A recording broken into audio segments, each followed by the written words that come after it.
Good evening, నేను స్వేచ్ఛ. Welcome to బరాబర్ అడుగుదాం. రాష్ట్రానికి హోం మంత్రి లేడు, గాల్లో దీపంలా శాంతి భద్రతలు. విద్యాశాఖ మంత్రి లేడు, బంద్ అవుతున్న బడులు, బలవుతున్న విద్యార్థులు. మున్సిపల్ మినిస్టర్ కూడా లేడు, పడకేసిన పారిశుద్ధ్యం, జనాలకు అనారోగ్యం. చాతగాని చేవలేని కాంగ్రెస్ పార్టీని బరాబర్ అడుగుదాం. ఏఐసీసీ ఊ అనదు, క్యాబినెట్ విస్తరణ ఊసెత్తదు. ఎక్కే విమానం దిగే విమానం అన్నట్టు రేవంత్ వ్యవహారం. ఢిల్లీకి గింగిరాలు కొట్టిన ముఖం చూడని అధిష్టానం. అహంకారంతో విర్రవీగుతున్న హస్తం పార్టీని ప్రశ్నలతో నిలదీద్దాం. ముఖ్యమంత్రిది ఢిల్లీ బాట, మంత్రులది తలో మాట. కీలక శాఖలకు మినిస్టర్లు లేక జనం వేదన. ప్రజాపాలన పేరుతో రాష్ట్రంలో ప్రజాపీడన. అరాచకాల రేవంత్ ప్రభుత్వాన్ని బరాబర్ కడిగి పారేద్దాం. సమస్య తీరుద్దా లేదా తర్వాత సంగతి. ముందు కష్టం చెప్పుకోవడానికి ఒక మనిషి ఉండాలి కదా. రాష్ట్రంలో ప్రజలకు కష్టం వస్తే వినడానికి పాలకులు ఉండాలిగా. మరి వాళ్ళెక్కడా? ఏ గుడ్డి గుర్రాల పళ్ళు దోముతున్నారు? పాలకులు లేని తెలంగాణ ఇప్పుడు ఒక అనాథ. తెలంగాణ ప్రజల తలరాత ఢిల్లీ కబంధ హస్తాలో నలిగిపోతుంది. రాష్ట్రంలో ఏం జరగాలన్నా ఢిల్లీని అడుక్కోవాల్సిందే. రాష్ట్రానికి ఏం కావాలన్నా ఢిల్లీ దగ్గర చేయి చాచాల్సిందే. వాళ్ళ మూడ్ బాగుంటే, వాళ్ళు కనికరిస్తే పని జరుగుతుంది. లేదంటే కథ కాశీకి, తెలంగాణ కష్టాలు గాలికి.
ఒక రాష్ట్రానికి సీఎం ఎంత ఇంపార్టెంటో హోంమంత్రి కూడా అంతే ఇంపార్టెంట్.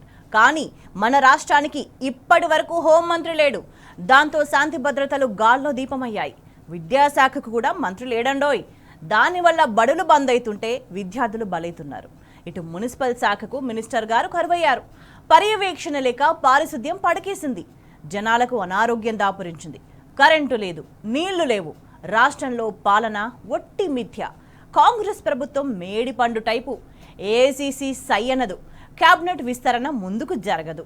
ఎక్కే విమానం దిగే విమానం అన్నట్టు రేవంత్ ఢిల్లీకి చక్కర్లు కొడుతుంటే అతగాడికి చక్కర్ వస్తుంది, కానీ అధిష్టానం మాత్రం కనికరించట్లేదు. వివిఐపి కోటాలోనూ మనోడికి హస్తిన ప్రభువుల దర్శన భాగ్యం కలిగితే ఒట్టు.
రాష్ట్రంలో పలు కీలకమైన శాఖలకు మంత్రులు లేకపోవడం దారుణం.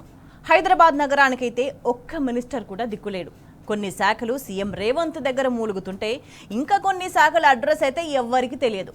సంవత్సరం గడిచిపోతున్నా ఇప్పటిదాకా కేబినెట్ విస్తరణ పత్తా లేదు. కొత్త మంత్రులు నియమించాలంటే ఢిల్లీ బాస్లే దిక్కు. ఢిల్లీ వాళ్ళు అనుకోవాలి, మనకు టైం ఇవ్వాలి, మనం ఇచ్చిన లిస్టును శోధించాలి, దాన్ని వడబోయాలి, అస్మదీయులను ఎంపిక చేసుకోవాలి, తస్మదీయులను పక్కన పెట్టాలి. ఈ తతంగం జరిగినంతసేపు ఢిల్లీలో కాంగ్రెస్ లీడర్ల బీయింగ్లు ఎంత ఎవ్వారం. ఈలోగా ఆ ఉన్న 4 ఏళ్లు కూడా హరీ అంటాయి.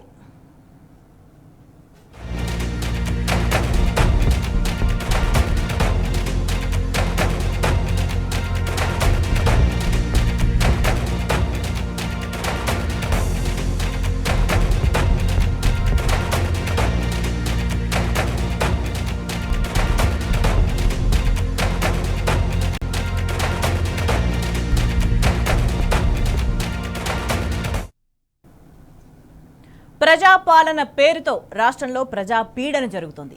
ముఖ్యంగా శాంతి భద్రతది అరణ్యరోధన. హోంశాఖకు మంత్రి లేక లా అండ్ ఆర్డర్ మీద రివ్యూలు జరగడం లేదు. పోలీసు వాహనాలు కుయ్యమంటూ తిరుగుతున్నాయి, కానీ ఎవరి కోసమో తెలియదు. ఖాకీ యూనిఫామ్ మీద భయం పోయింది. రాష్ట్రంలో నేరాలు ఘోరాలదే రాజ్యం.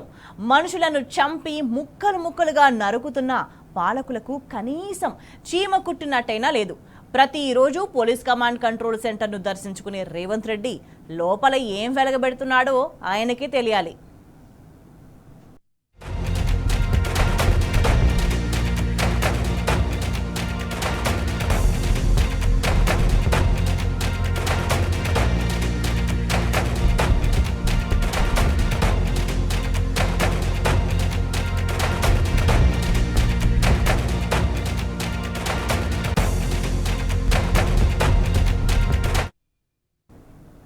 ఇక రాష్ట్రంలో మంత్రులు ఎమ్మెల్యేలకు సీఎంకు మధ్య గ్యాప్ వచ్చింది.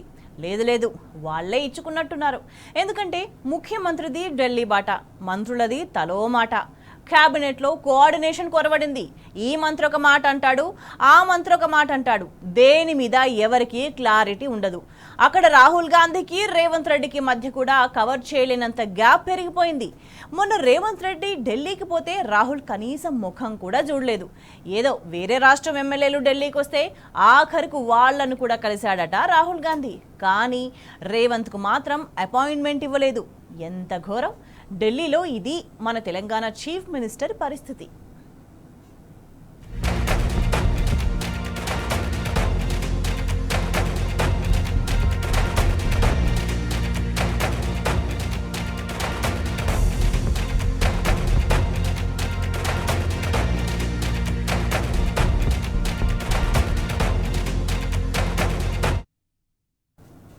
రాష్ట్రంలో పాలన తక్కువ, కుట్రలెక్కువ. జనం ఆందోళనలు పాలకులకు కనిపించవు. సమస్య వస్తే ఎవరికి చెప్పుకోవాలో తెలియదు. వినేనాథుడేడి పాపం. ఫీ రియంబర్స్మెంట్ కోసం విద్యార్థులు రోడ్డెక్కి ఆందోళనలు చేస్తుంటే పాలకులు అటువైపు కన్నెత్తి కూడా చూడట్లేదు. కనీసం పిలిచి మాట్లాడే దిక్కు కూడా లేకుండా పోయింది. అరిచి వాళ్లే ఇంటికి పోవాలి, కానీ పాలకుడి మనసు మాత్రం కరగదు. ఎందుకంటే రాతి బండలవి.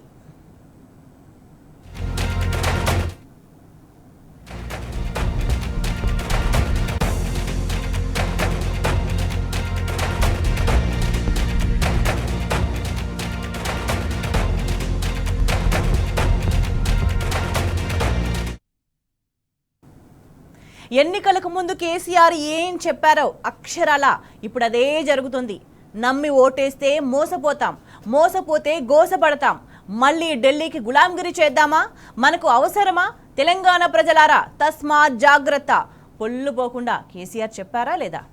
ఆయన చెప్పినట్టే జరిగింది. తెలంగాణ ఆత్మగౌరవం ఢిల్లీ కాళ్లకాడ సాగిలపడేలా చేశారు ఈ కాంగ్రెస్ నాయకులు. తెలంగాణ ప్రజలకు బాస్లు ఇక్కడి నాయకులా, లేదంటే ఢిల్లీ చిన్న బాబులా? మన మీదేంది వాళ్ళ పెత్తనం? రాష్ట్రం మనది, రాజ్యం మనది. ఢిల్లీ వాళ్ళు ఆడించినట్టు ఆడడానికి మనమేమన్నా తోలుబొమ్మలమా? ఇదెక్కడి అరాచకం? ఇది తెలంగాణ కాంగ్రెస్ నాయకుల చాతగానితనం.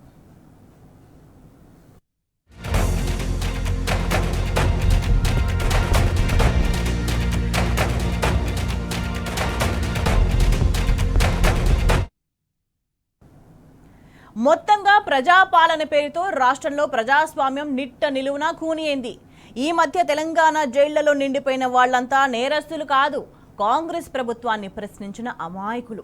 పాలకులను నిలదీసిన పాపానికి అక్రమ కేసులు పెట్టి అరెస్టులు చేశారు. ప్రశ్నించే గొంతులను నొక్కారు. ఇది ఈ రాష్ట్రంలో వెలిగిపోతున్న డెమోక్రసీ. ఖాళీగా పడున్న క్యాబినెట్ బెర్తులు నింపే దిక్కు లేదు, కానీ వీళ్ళు ప్రజాపాలన చేస్తారట. Big joke.